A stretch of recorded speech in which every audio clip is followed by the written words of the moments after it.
Welcome back to Hustle and Heart, the podcast for visionaries who believe cities, brands, and communities should feel like home. Today, we have the pleasure of speaking with Desmond Dunn. And without further ado, I would love for you to share with the world what sets your soul on fire. Absolutely. Thank you for having me. My name is Desmond Dunn. I'm based out of Raleigh, North Carolina, specifically Southeast Raleigh. I'm a husband. I'm a father of two girls. I'm a community activist and emerging small scale developer in my community. And my focus is just going into my community and finding and figuring out what the community needs and finding a solution for it. So that's kind of who I am and how I look at the world. So let's start with that because you are finding needs for the community and then providing a solution for them. So, how do you go about doing that? Because I think what's interesting is I have people ask me all the time, all right, Edie, you find all these emerging brands. Like, where are you finding them? How are you getting this intel? And for me, it's just getting out on the street and talking to people. Is that how you approach it, or how are you collecting this information to guide your decisions? That's exactly what it is. The way I like to operate within my communities is I don't like to assume what the community needs. I'm from the South. I'm a country boy. So I'll knock on your door and sit on your front porch and we drink sweet tea and you tell me about the needs and wants of your community. And you do that enough times, you start to hear a theme. Developers operate in different ways. Some people have a product that they always build and they're just looking for a place. I don't operate that way. I'm putting roots down and I'm going to develop in this place and I'm just going to figure out what fits in that place. So it could be a single family home today, it could be a sixplex tomorrow, it could be a mixed use the next day. It just depends on the situation and the need of the community. But yeah, I go door to door, knock on doors, sit on front porches, talk to aunties and grandmas and figure out what the needs. But the reason why I like to do it that way is because you not only do you learn different things about the community that you might not have known, they also a lot of times will put me in touch with whoever the elder is in that community that really has the people to talk to. And then also I gain trust that way. So when I come in and I'm like, hey, I want to do the sixplex over here, it's not some random person. Not only am I from that neighborhood and they probably know my parents and saw me when I was a child, but I've also taken the time to listen to them and talk to them. And so they trust that, hey, when he goes and puts a product, it's on our behalf and not something that he's just trying to put forward in the world. Yeah, I appreciate that. I think all too often developers come in and people, raise the roof because they go, who is this developer coming in and putting in, 250 apartments? And like they don't know us. They don't care about the community. They're not doing something good. And I think the work that, you do and I have a similar approach is takes longer, right? Because we're educating folks, we're asking for their input, but I think it's much more rooted in soul. And they realize that we're not here to make millions of dollars. We're here to build a legacy and do something that really speaks to the community. Absolutely, absolutely. The education piece, I like how you said that. One of the biggest parts is educating the public on terms and misinformation that they received and just general overall knowledge around development that they just don't understand. I try to break it down. I got a lot of practice because I'll talk to my oldest is 16. And when she was younger, I would practice on her talk to her about development. And if she couldn't understand it, that means I didn't explain it well enough. And I wanted to be able to explain it to where anybody could understand, not just people who are development enthusiasts and we can get in the weeds and get real nerdy, which I like that too. But the average person doesn't understand that. And you need to be able to break it down in terms that they can process. Yeah, I think that the key thing that a lot of folks miss out on is that, again, they hear real estate developer, they think, billions of dollars, and they don't understand how expensive things are, if only just to explore the opportunity. Because more often than not, you're dealing with the city and making sure that what you want to do works on that particular piece of property. But at the same time, you can't even talk to the city unless you have a survey, unless you have initial plans. And it does cost a lot of money to get those initial plans set. I was talking to a developer who does specifically retail, and they have a property under contract. They have all of these deals that they have in place where they have signed letters of intent from prospective brands, but they're already $350,000 into the site. And most recently, there was a challenge with them getting water to the site. So here they've spent $350,000 already, and there's a challenge with them getting water. If they don't get water, they can't do it. So I think that's another part that a lot of people, that are opposing development, they don't understand the level of financial investment and time investment and all of this that goes into it before you're able to even put a shovel in the ground. So, have you had any recent experience with that? And how did you educate people about all the things that need to happen before construction starts? Absolutely. So that piece that you're talking about is probably the biggest barrier to entry to get into development. It's not actually getting a loan because the loan is based off the asset that you're going to build. So if the numbers work out, you'll be fine. It's the pre-development cost. And most smaller developers can't fork out two, $300,000 for pre-development. And so what I've done to kind of counteract that is I got really, really skilled in the UDO code, really skilled in zoning, really skilled with using GIS maps to be able to try to do a lot of that myself. So in Southeast Raleigh, if you tell me a street, I can pretty much tell you what the zoning is. I can pretty much tell you where, if it's okay, this was annexed in the city in the 90s, so a lot of these homes are still on well and septic. Or I can tell you, oh no, no, that's an infill lot. You're fine. As long as you're not trying to build a 20-story building, you're gonna be fine. But that came from hours and hours and hours when I was first learning or trying to figure out development in order to get reps without having to have the money to get reps. I would pull up my laptop and I was on Zillow and I would find a empty lot and I literally would go into developer mode like, hey Desmond, if you were a developer, what would you do here? And I would go through a development even to the point where I would call contractors and I would go through the whole process of this is how you go through that. This is how you learn. And so I got to learn zoning and I got to learn setback requirements and I got to learn all of those things. So now a lot of things that even bigger developers pay for, I can do quickly on the back of a napkin. And it allows me to be competitive in the space. And it allows me to, I don't have to spend two, $300,000 to figure out what can be built here. I can almost do that myself with, I have an architect friend that'll help me out.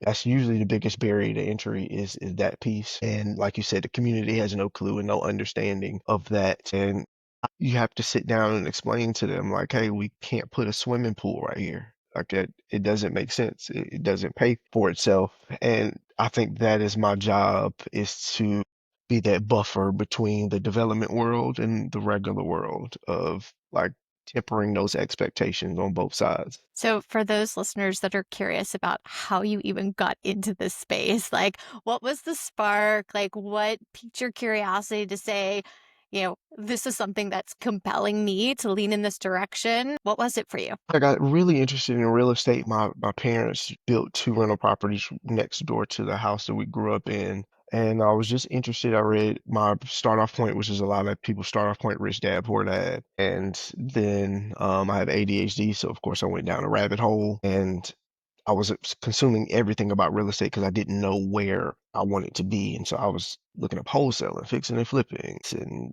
a bunch of different things. Eventually started to get into fixing and flipping. Me and my brother did. I didn't like the feeling of that, if I'm being honest with you. After we did a successful flip, and I was like, I'm doing literally what I hate people to do. The only difference is I'm making money from it. And I was like, nah, that's not the way. So then we transitioned that model into they call it the Bird method, where we would buy, renovate, and then put a tenant in, and that worked, but it wasn't as fulfilling as I wanted it to be. And so I was like, there got to be something else out here. And my background professionally was in sales for 10 years. And so I was in B2B sales during COVID, got laid off because no businesses were doing any business. I was at the house. I literally got three screens going. I got YouTube over here. I'm filling out job applications over here. And I was watching a podcast called Earn Your Leisure. And there was a gentleman by the name of Brandon Rule, and he was talking about low income housing tax credits. And I'd never heard of that before. And this is how naive I was at the time. I was an adult before I realized that even in business, that like a person could own a McDonald's. I was an adult before I realized that. In my mind, McDonald's Corporation owned the McDonald's. Sure. And so I didn't know that people could develop buildings. I thought like big corporations developed the building and put them in use. And when he was talking about low income housing tax credits, it was just like all of the bells and whistles and hair on my arm standing up. And I was like, oh, I need to figure this out. And so I went on an unhealthy, like 2 or 3 month deep dive where everything that I was consuming was low income housing tax credits. I would get in the car, podcast, get back home, YouTube, book, everything. And that got me down that rabbit hole of learning about affordable housing. And then once you learn about affordable housing, you start to learn about the funding mechanism for it. Then you start to go down into like I started to learn the history of because I like to learn, I like to put things in context. Yes. And so I'm like, oh, okay, well, this is how do we get here? And okay, that's how we got here. Well, why does my community look like this and the community across town looks like that? Right. And so I would get into that. And then you start getting into urban design and all of those things. And so that started to shape my framework of how I see the world.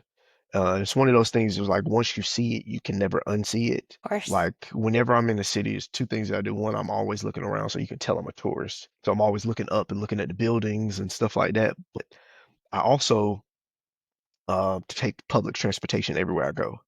So if I go to Atlanta, I'm not renting a car, I'm taking public transportation. My wife absolutely hates it. Sometimes she'll catch an Uber ahead of time, Right. but I like to take the scenic route and also to see what it feels like in that city to take public transportation as just a regular person, because public transportation in different areas of the country has a different connotation. You go up 100%. north in New York, it's the standard.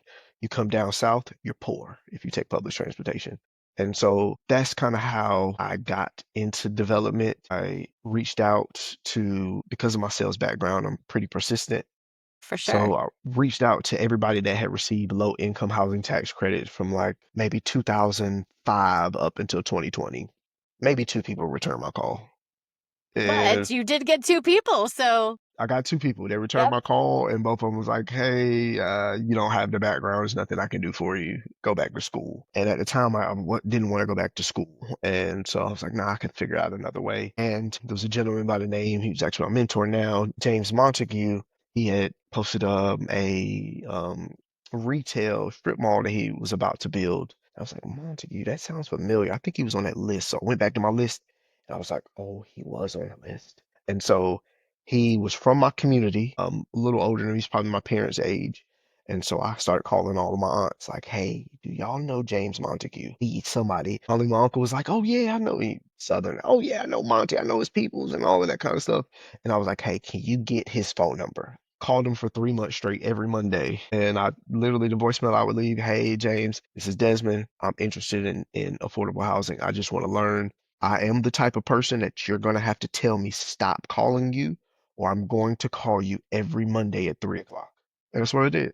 And we finally got on the phone and we talked for like 2 or 3 hours. And then I did whatever I could for him. I would run permits downtown. I would sit in on community meetings if he was double booked. I would put signs in yards, anything that I could do to just be in the space. And it gave me access to a lot of rooms that I had no business being in. I would sit in the corner and try to like make myself as small as possible so I didn't disrupt anything. And I'm literally just taking notes. They're like pro forma. What is that? Pro forma cap. Okay. And I'm literally just going home, Googling everything, trying to figure out what's what. And so that was my kind of initial start into real estate development. I love that. I like to tell everybody about my story that I got my license, but I hated retail. I residential at the time. It was so Mhm. emotional. It was weekends and evenings when everybody else is not working. And so I just started reaching out to office, industrial, retail. And there was one company that I had 5 warm leads at every single month without fail. They got a letter, they got a newspaper article, they got something. I dropped off donuts, and it took me 18 months. I'm a little jealous it took you a shorter period of time, but it just shows the level of persistence. If you want something, you got to keep at it. And finally, they said, okay, Edie, we get it. You're not going to take no for an answer. And we realize your follow up is on point. We need you on our team. So Mhm. bravo, sir. So with Mhm. that, have you continued working with him? Yes. Well, I do want to caveat all of that probably was unpaid. I was just there. Up, up until literally March of this year, I've been in sales. I had a full-time job that I was working 50 plus hours a week. And in my free time, that's what I did. I don't have hobbies. This was my hobby. And I just got to the point where I was like, not even me, but my wife was like, hey, I've only seen you leave the house and come back with energy when you're doing one thing. She was like, when you would go to work, you would leave the house energized, come back drained. Leave the house energized, come back drained. She was like, when you do anything with the community or anything with development, when you leave the house, you come back with more energy than you left with. She was like, that is what you're supposed to be doing. And I was like, yo, you are 100% correct. That is what I'm supposed to be doing. And so, yeah, we still work together. What I've learned is that even through he's a is a great mentor to me, but what I've also learned is that like people want different things out of life. Yes. And through my just learning about development, learning the history of community building and design, I realized like, oh, I don't actually want to build like the biggest building in town. Yes. That's not what I want to do. Yeah. I don't want to build a billion-dollar development firm. That's not what I want to do. I want to build quality, full field development projects that are affordable to the community and that are going to be there that when I'm old and gray and my grandkids are driving me around, I can point them out like, hey, when I was younger, I did that. And so those are the type of projects that I like. And so I do help him out on some of the projects that he have, but through that, I've learned that like, okay, these are the type projects that you like. You want to build the 200 units, 250 units, and I can help in that. But I like the 20 units, the 30 Yeah. units, the 5 units, realizing what you like and what you don't like. Because um, I realize that in life, you often think that you may want something until you really sit with it. And it's like, is that really what you want, or is that what you want? What you Mm, want the notoriety that comes with being that, and that's not why I was doing it. I actually prefer to be in the background, if I'm being honest, yeah. which is why I operate the way I operate, which is why I operate on a one-to-one basis. I'll sit on your front porch. A bigger developer might think that's a waste of time, and it's fine. This porch might be a waste of time, and the next one might not be. And I'm okay with that because as I'm sitting on each person's front porch, I'm gaining trust. Because as they go back to their family and start talking, they're going to be talking about, hey, did Desmond come sit on your porch? Yes. He I came love and the talked to ripple me about, effects. yeah, Yes. and you don't know who knows who and how that happens. I've gotten opportunities because people were championing me when I wasn't there. And that's what you want to get to the point where people are talking about you and pushing your ideas and your philosophy when you're not even in the room anymore. I love that. So I tend to lean into like retail and restaurants and, Mhm. activating patios and downtown walkable communities. And it sounds like where you get fired up is on residential, right? Like where people are living. So tell us a little bit more about how you feel maybe shelter is a launch pad and what that means for you and how leaning into, housing is really something that touches your core. Yes, housing is our biggest expense as a human in this country. And so I think if we can solve that, it gives people security. And when you have security, the things that you're able to do are infinite. People, if you've never been housing insecure, you don't know what that feels like. You don't know what that looks like.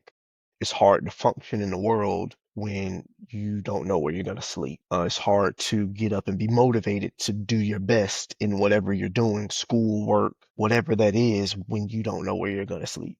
And so they start out at a disadvantage. I think if we can solve the housing problem, and everybody doesn't believe this, I think everybody deserves quality housing. And what I've come to learn is that I'm not trying to change anybody's mind on that. Those that believe it, come walk with me. If you don't believe it, that's fine. Just stay out of my way.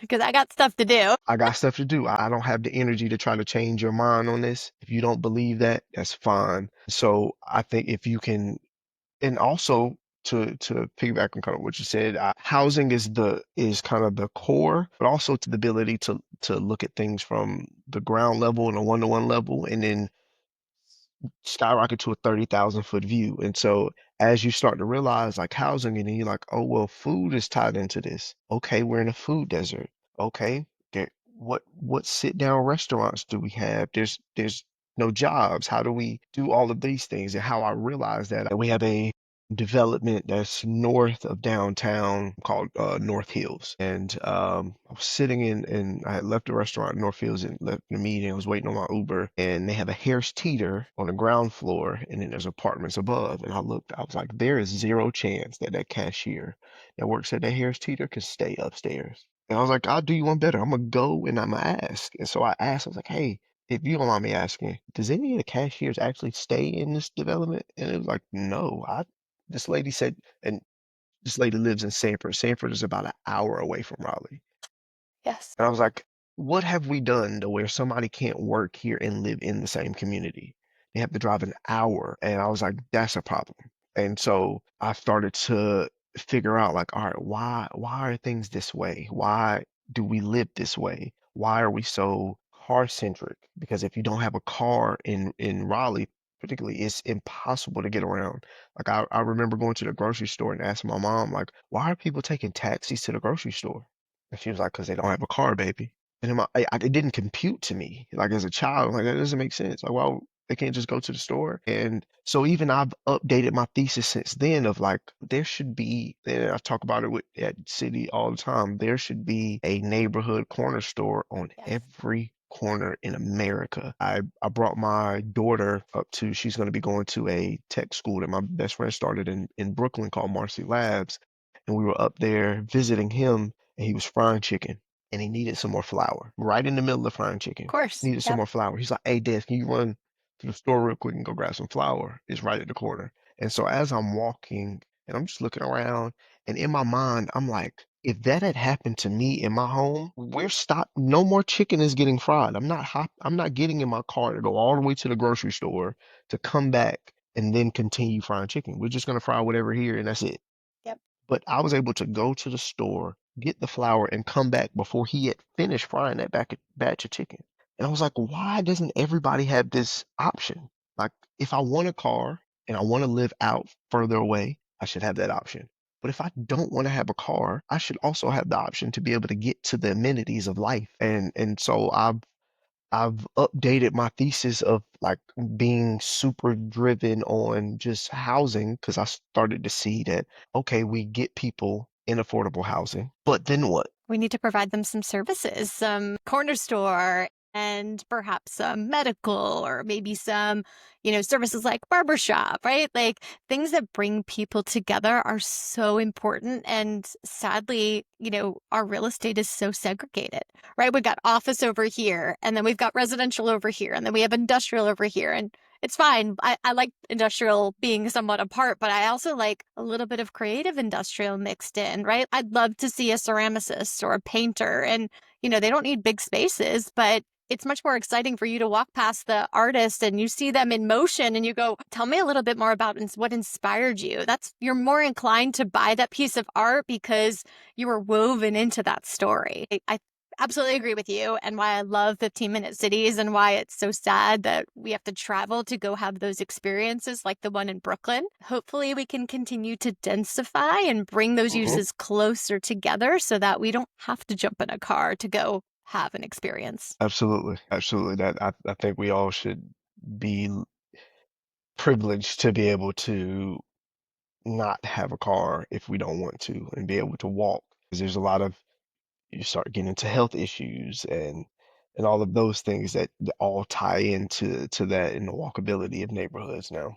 Tell me a little bit more about the reception that you've seen from the municipality about proposing developments that have a little bit of retail. Because I think what I'm seeing specifically in the Southeast is everyone wants mixed use. And so they're making apartment developers and office developers add retail and ground floor activation where honestly, it doesn't need to go, but they're pushing it. And so they're ending up then with vacant spaces. I'm trying to do my part in helping to educate them. What have you seen in your community and beyond that where that balance comes together? Yeah, and that is a issue that I'm having as well, is that we're asking residential developers to solve a commercial issue that they don't understand. They just think that it's about building out the space, and they don't look at the total ecosystem of what makes a good commercial development thrive. um, I was talking to the city about, and this is it's crazy how things work when you reached out, and I was looking into what you do, and I was like, this is crazy. I was literally just talking to somebody at the city about it would be cool if somebody could come in and curate a shopping center instead of what generally happens is a developer builds a shopping center and just lets the brokers lease it up, and you got random businesses beside each other. There's no cohesiveness, there's no synergy. It's just random businesses. I've been to cities where there is a synergy and you can feel it, you can see it. It energizes everybody around it, the neighborhood around it, because there's a cohesiveness in all of the businesses and they all are symbiotic to each other. And retail or regular residential developers don't understand that. What I've also noticed is that when I go to these conferences, the big players in development world, this is a business model for them. So it's a spreadsheet. It is a spreadsheet, and they speak like it's a spreadsheet. I went to an affordable housing conference and I just listened to them talk, and no, it was literally only one person, and she was with the housing authority. She was the only speaker that actually talked about the humans that were going to be living in the building and their experience. Everybody else was talking about construction costs is going up and gap funding and all it. And I'm like, yes, yes, but can we talk about the humans, the people that you're building this for? And that's one of my things that I push to the community when I'm looking at different developments. And I was passionate about a particular development that I'm trying to get off the ground. And I was like, hey, when I'm these big developers that you're bringing here, they're developing an avatar of who they think is going to be here. The difference between me and them is they're designing for this fictional avatar. I'm designing this for my aunt. I'm designing this for my cousin. I'm designing this for my kids. There's no fictional avatar. I know who's going to be here. I can go talk to them. They're in my family. And so I'm thinking about how they're going to interact. And I'm not just thinking about this particular building. I'm thinking about how this building interacts with the surrounding buildings in the community. What is the community missing that it needs? And I think we have to get a level of balance in the retail sector, because right now what's happening in Raleigh, specifically Southeast Raleigh, we don't have a lot of retail spaces. My entire life I've had to leave my community to go spend money when I wanted to shop. If I wanted to go buy clothes, I had to leave my community to go buy clothes, school clothes. If I want right now, while we're talking, if I want to have a sit down meal at a restaurant with my wife with a bottle of wine, I have to leave my community. That's a problem.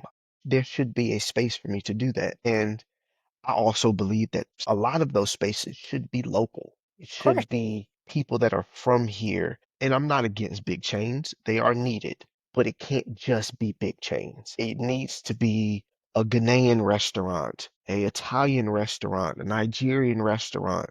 It needs to be all of these different, because there's a bunch of different cultures that exist within a community, and they have a viewpoint and a perspective. And when I went to that same trip in Brooklyn, I walked about maybe 15, 20 minutes before I saw a chain restaurant, and I saw probably 50 mom and pop little restaurants, and I was like, this is what it should be.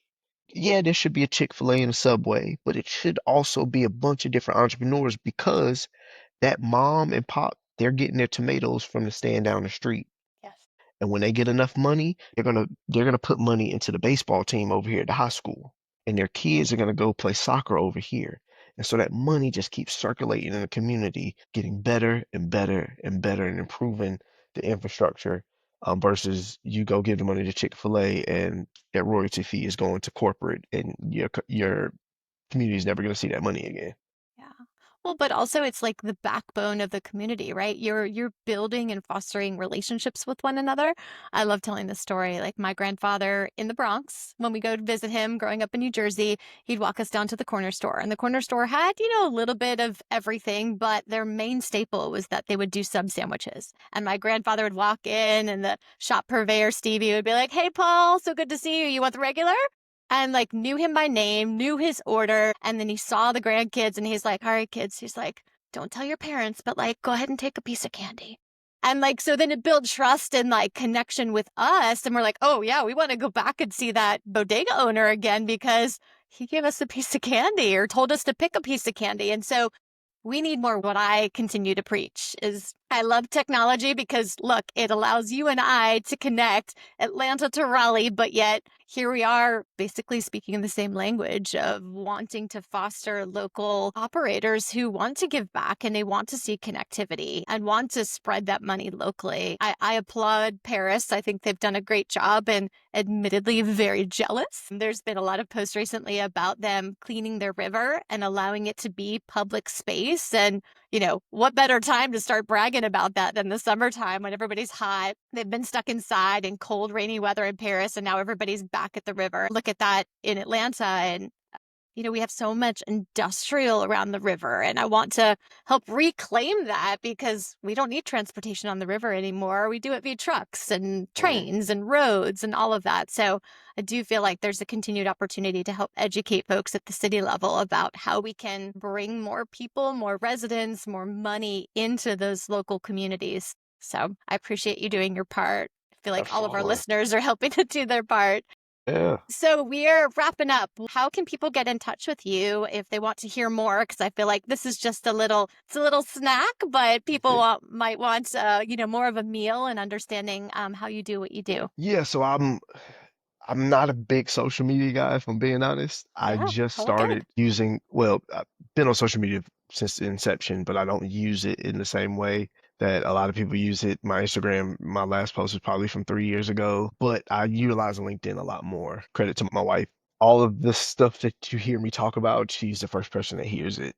And so I would talk about all of these ideas, and she was like, "Hey, Des, if you don't tell people your ideas and you don't tell people what you're doing, nobody's gonna know." And so I like the written word a little more. I think that sometimes visually can be a little performative. Sometimes it's like, oh, I got to get the lighting right, or this has to be right, that has to be right, the aesthetics has to be right. Versus the written word, I can just get my thoughts out and I can just put it out. And so I write at least 1 to 2 LinkedIn posts a week. And then I write a Substack article, which is the emerging developer on Substack. And so that Substack is just me talking about my development journey as making a pivot from sales into development. And it's just me talking about my ideas and my thesis. Because some of these things, because I haven't personally done that type of development, I haven't proven it. And so I like to put the thesis out there in the world, and then let other professionals comment and let me know like, hey, you're wrong on this. This is how you should look at it. And it's like, oh, okay, I didn't know that piece of information. Or it's like, hey, you're going down the right path. You're exactly right. And I've gotten some really good traction from a lot of the posts that I've been posting. LinkedIn, Desmond Dunn is probably the easiest way to get at me. If you DM me, I'll respond. I set up meetings. I literally set up a meeting with anybody and talk about real estate. It's something I'll talk about till I'm blue in the face. Like, It's your porch. yeah, yeah, I do it for free. Like, and even right now, some of the things that I do to support myself are real estate adjacent. They're not actually real estate because real estate is a much longer play. You're talking 2, 3, 4, 5 years before development is done. And so I do a lot of community engagement for the city around. We just did a very first pilot program of a community group that they pulled together to do a community engagement around an RFP that's going to go out at the top of next year for a 5 acre site that's right in the heart of my community. Yep, and I was brought in. They had been going through the process, and I was brought in by some of the city staff because they knew that I was into development and I had an understanding and I had a rapport with the community. And so I was able to kind of bridge that gap between housing planning and developers and the community and be able to keep the conversation flowing. And it was a huge success. It's probably going to be the kind of the gold standard that we operate moving forward. And so those are some of the things that I do kind of that are real estate adjacent, but are still involved in the community and things of that nature. Yes.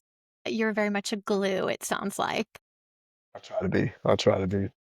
Well, Desmond, thank you so much for your time. Whether you're an Absolutely. emerging brand looking to scale, a developer seeking smart retail solutions, or a city planning your next community hub, let's make it happen. If this episode sparked something in you, drop a comment or share it with someone who you know would see value in it. Thank you for joining us today. My name is Desmond Dunn. Oh, let me start over. My name is Desmond Dunn, and you're listening to Hustle and Hearts.